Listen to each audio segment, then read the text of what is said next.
Hey guys, this is Dr. Hub. Today we'll look at the Hutchinsons triad.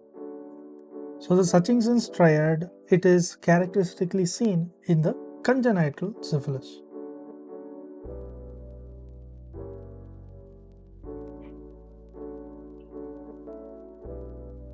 And what are the characteristic points?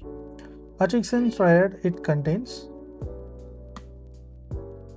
the Hutchinsons teeth,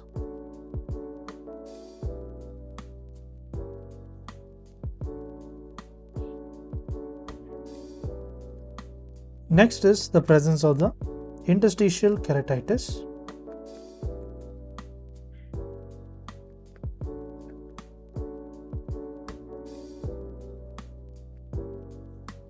and thirdly there is presence of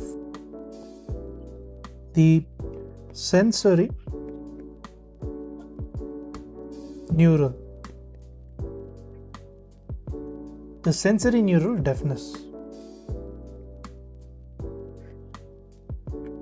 So this is not the conductive deafness. So it is specifically not the conductive deafness.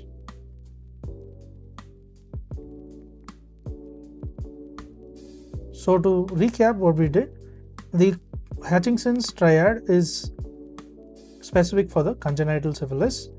It includes the Hutchinson's teeth, the interstitial keratitis, as well as the sensory neural deafness.